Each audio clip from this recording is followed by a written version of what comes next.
It's the story of a place called Mouseland. Mouseland was a place where all the little mice lived and played, and were born and died, and they lived much as you and I do. They even had a parliament, and every 4 years they had an election. They used to walk to the polls and cast their ballots. Some of them even got a ride to the polls. Got a ride for the next 4 years afterwards, too. Just like you and me. And every time on election day, all the little mice used to go to the ballot box and they used to elect a government. A government made up of big, fat, black cats. Now, if you think it's strange that mice should elect a government made up of cats, you just look at the history of Canada for the last 90 years, and maybe you'll see that they weren't any stupider than we are. Now, I'm not saying anything against the cats.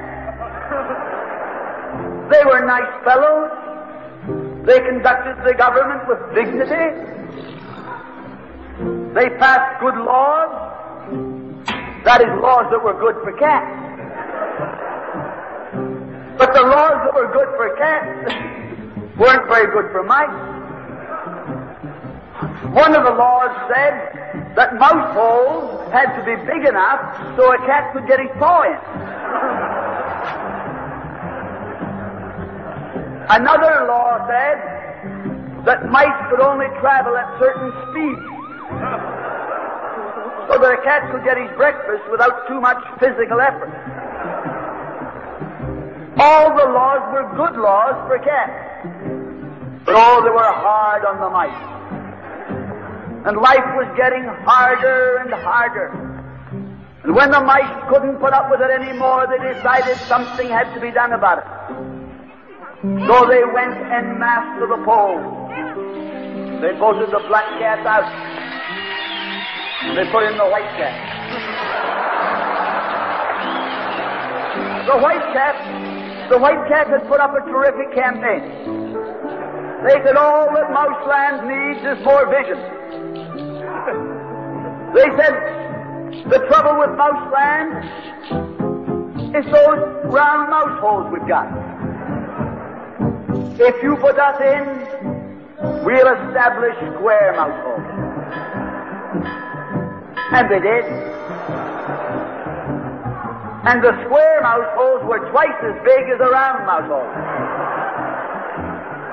And now the cat could get both his paws in. And life was tougher than ever.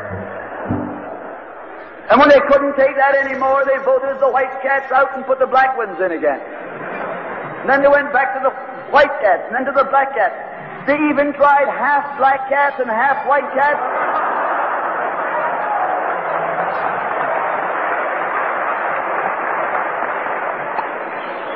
And they called that coalition.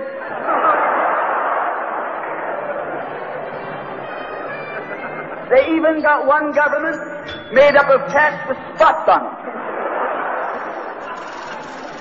They were cats that tried to make a noise like a mouse, but they ate like a cat. You see, my friends, the trouble wasn't with the color of the cat. The trouble was that they were cats. And because they were cats, they naturally looked after cats instead of mice. Presently, there came along one little mouse who had an idea. My friends, watch out for the little fellow with an idea. And he said to the other mice, look, fellas, why do we keep on electing a government made up of cats? Why don't we elect a government made up of mice? Oh, they said he's a Bolshevik. Lock him up. So they put him in jail. But I want to remind you that you can lock up a mouse or a man, but you can't lock up an idea.